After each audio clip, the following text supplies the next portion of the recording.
अस्सलामुअलैकुम मां Saeed Sarang अवांखे Sindhi learning zone जे platform ते भले कार चवां थो। अॼु असां class first year English news syllabus मां यूनिट 10 सिंधी तर्जुमे सां पढ़ंदासीं। शुरू करण खां पहिरियां अवांखे हिकु निमाणी गुज़ारिश त जेकॾहिं अवां हिन चैनल खे सब्सक्राइब नाहे कयो त हींअर ई सब्सक्राइब करे वठो, पंहिंजे भाइरनि भेनरनि दोस्तनि अहबाबनि सां ज़रूरु शेयर कयो त जीअं घणे खां घणा सिंधी शागिर्द लाभ हासिल करे सघनि, फ़ाइदो वठी सघनि। अचो त शुरू कयूं था यूनिट जे टाइटल सां। टाइटल आहे पर्ल्स ऑफ विज़डम यानी ॾाहप जा मोती, हिकमत जा मोती या क़ीमती कौल या आसान सोलह लफ़्ज़नि में चइजे त अक़वाल ज़री बाय शेख सादी। सबक जे शुरू में कुछ कौल ॾिनल आहिनि बबल्स जे सूरत में, पहिरियां उन्हनि खे पढ़ी वठूं था। Patience accomplishes its objects while hurry speeds to its ruin. सबर इंसान खे पंहिंजे मक़सद ताईं पहुचाए थो जॾहिं त जल्दबाज़ी तबाही ॾांहुं थी वञे थी। Said by Sadi. Desires make slaves out of kings and patience makes kings out of slaves. Al-Ghazali. ख्वाहिशूं बादशाहनि खे गुलाम बनाईंदियूं आहिनि ऐं सब्र गुलामनि खे बादशाह बनाए थो। Rumi says, yesterday I was clear, so I wanted to change the world. Today I am wise, so I am changing myself. काल मां होशियार हुउसि तंहिं करे मूं दुनिया खे बदिलाइण पिए चाहियो, पर अॼु मां सियाणो आहियां तंहिं करे पाण खे बदिलाए रहियो आहियां। Sadi says independence is of more value than any gifts, and to receive gifts is to lose it. आज़ादी हर सौगात खां वधीक क़ीमती आहे ऐं तोहफ़ा वठणु आज़ादी विञाइण आहे। Rumi says, raise your words, not voice. It is rain that grows flowers, not thunder. आवाज़ वॾो करण जे बजाए पंहिंजा लफ़्ज़ क़ीमती बणायो। उहा बरसात हूंदी आहे जेका गुल पैदा कंदी आहे, न कि गोड़। यानी गोड़ केतिरी बि थिए उन सां गुल या अनाज या सावक पैदा कॾहिं बि कान थींदी। उहा बरसात हूंदी आहे जेका ख़ामोशीअ सां वसंदी आहे ऐं गुल पैदा करे वठंदा आहिनि। यानी ख़ामोश रहणु घणे ॻाल्हाइण खां बहितर आहे ऐं अकुलमंद जी निशानी आहे त उहो ख़ामोश रहे। Text 1. There were two brothers, one of them in the service of the Sultan and the other gaining his livelihood by the effort of his own. ॿ भाइर रहंदा हुआ, हिकु सुल्तान या बादशाह जी ख़िदमत में हो, बादशाह जी नौकरी कंदो हो ऐं ॿियो पंहिंजे हथनि जी महिनत सां रोज़ी कमाईंदो हो ऐं महिनत मज़ूरी करे गुज़र सफ़र कंदो हो। The wealthy man once asked his destitute brother why he did not serve the Sultan in order to be delivered from the hardships of laboring. दौलतमंद यानी अमीर भाउ पंहिंजे मुफ़लिस या ग़रीब भाउ खां पुछियो त तूं सुल्तान या बादशाह जी ख़िदमत छो नथो करीं त जीअं महिनत जी मुशक़त खां छुटकारो हासिल करे वठी। He replied, why laborest thou not to be delivered from the baseness of service? ग़रीब भाउ जवाब ॾिनो, तूं ख़िदमत या नौकरी करण वारी ज़िल्लत खां छो नथो छुटकारो हासिल करे वठी? Because wise men have said that it is better to eat barley bread and to sit than to gird oneself with a golden belt and to stand in service. छाकाणि त ॾाहनि जो चवणु आहे त सोन जो कमरबंद ॿधी कंहिंजे ग़ुलामीअ में बीहण खां बहितर आहे त जवन जी मानी खाई पट ते वेही रहिजे। To live in mortar of quick lime with the hand is better than to hold them on the breast before the Amir. हथनि सां सीमत या चूने जो गारो ठाहिण अमीरनि जे अॻियां हथ ॿधी बीहण खां बहितर आहे।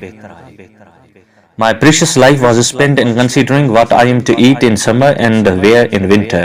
मुंहिंजो क़ीमती वक़्तु या ज़िंदगी इन सोच में गुज़री आहे त गर्मीअ में छा खाइजे ऐं सर्दीअ में छा पाइजे। O ignoble belly, be satisfied with one bread rather than to bend the back in service. ए लालची पेट, हिक मानीअ ते राज़ी थी वञ बजाए कंहिंजे ग़ुलामीअ में झुकण जे। Text 2. A king was in the same boat with a slave who had never before been at sea and experienced the inconveniences of a vessel. एक बादशाह पंहिंजे ग़ुलाम सां ॿेड़ीअ में सफ़र करे रहियो हो जंहिंखे समुंड में ॿेड़ीअ जी परेशानियुनि ऐं तकलीफ़ुनि जो तजुर्बो न हो। He began to cry and to tremble to such a degree that he could not be pacified by kindness. हू ॿेड़ी जे हलण सबबि डिॼण लॻो ऐं अहिड़ीअ रीति रोअण लॻो जो कंहिंजी बि महिरबानी हुनखे आराम ऐं सुकून न ॾेई सघी। So that at last the king became displeased as the matter could not be remedied. एतिरी हद ताईं जो बादशाह खे हुन ते कावड़ अचण लॻी छाकाणि त मसइलो हल न थी रहियो हो। In that boat there happened to be a wise man who said, with thy permission I shall quiet him.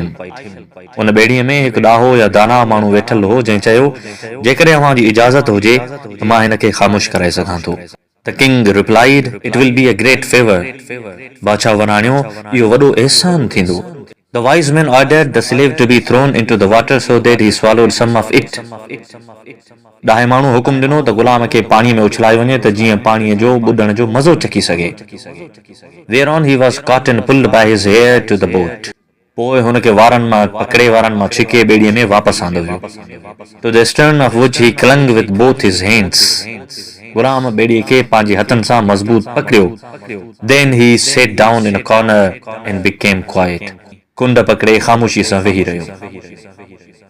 This appeared strange to the king, who knew nothing what wisdom there was in the proceeding, and asked for it.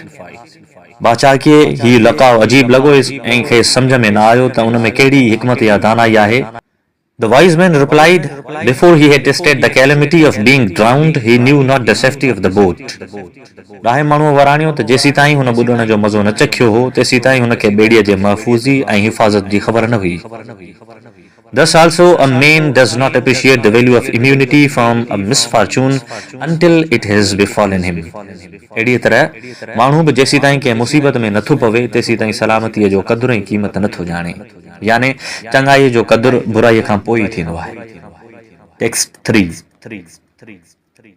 I noticed an Arab of the desert sitting in a company of jewelers at Basra and narrating stories to them. मूं ॾिठो त हिकु अरब जेको रेगिस्तान जो रहवासी हो बसरा में सोनारनि जी महफ़िल में वेठो खेनि कहाणियूं ॿुधाए रहियो हो. He said, I had once lost my road in the desert and consumed all my provisions. हुन चयो हिकु भेरे मां रेगिस्तान में रस्तो भुलिजी वियुसि ऐं मां पंहिंजी सॼी खाध खुराक ख़तम करे छॾी. I considered that I must perish when I suddenly caught the sight of a bag. मूंखे यकीन थी वियो त मां हाणे मरी वेंदुसि त ओचितो मूंखे हिकु थेलो नज़र आयो. I shall never forget the joy and ecstasy I felt on thinking they might be parched grain and void.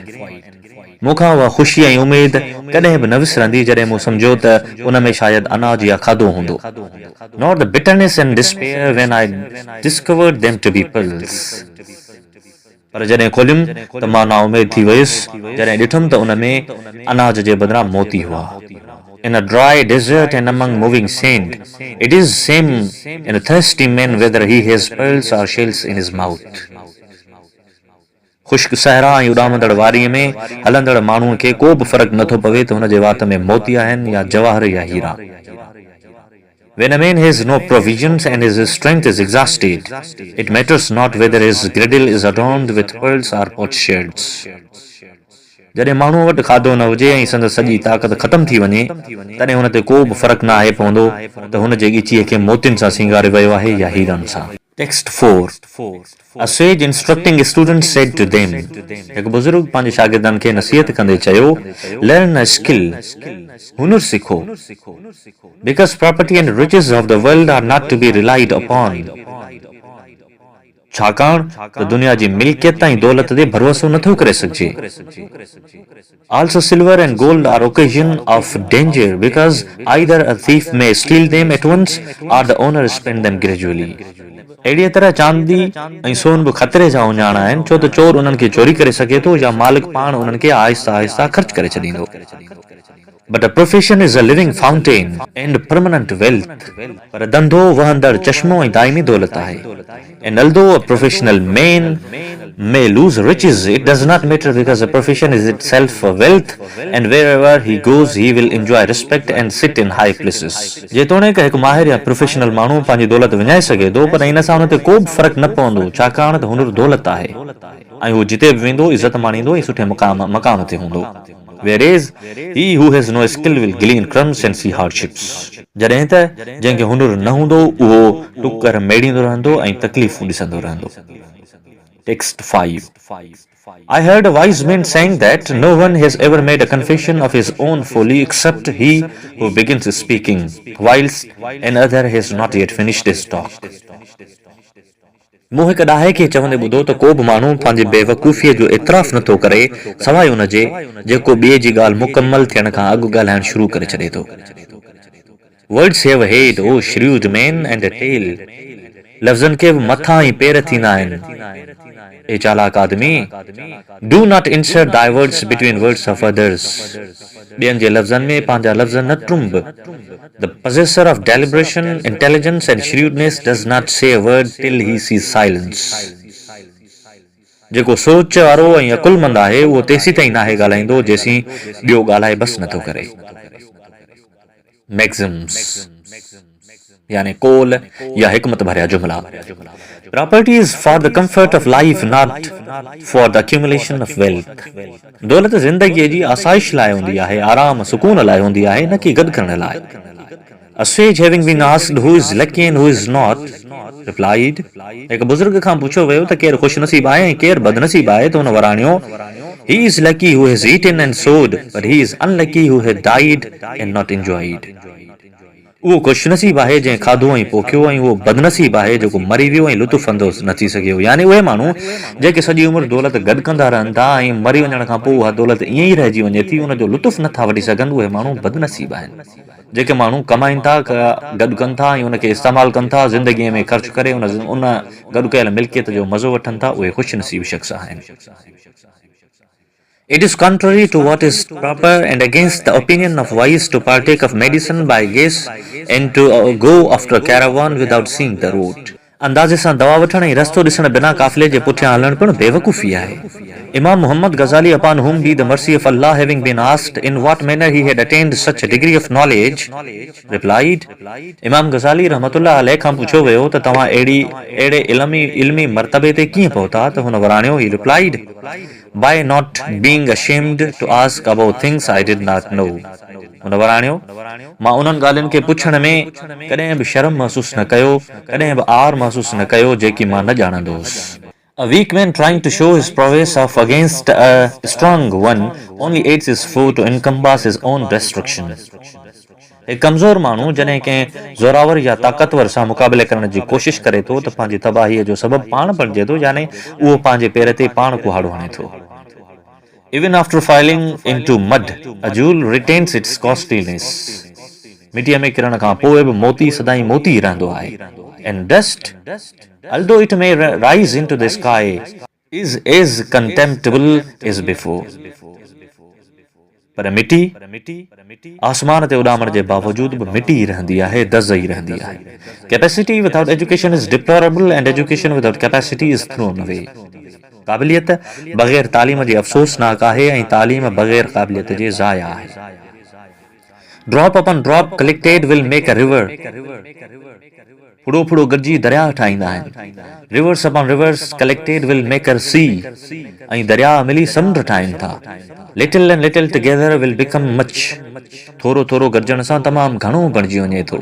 The granary is but grain upon grain. दाणो दाणो मिली अनाज जो ढिग या गुदाम बणिजे थो। Confide not to a friend every secret thou possess. पंहिंजो हर राज़ दोस्तनि सां शेयर न करियो। How know you that he will not sometime become thy foe? केड़ी ख़बर हू अॻिते हली तव्हांजो दुश्मन बणिजी वञे। Inflict not every injury you can upon an enemy, because it is possible that one day he may become thy friend. पंहिंजे दुश्मननि खे बि हर मुमकिन नुक़सान न पहुचाए, थी सघे थो त हिकु ॾींहुं हू तव्हांजो दोस्त बणिजी वञे। Thank you so much.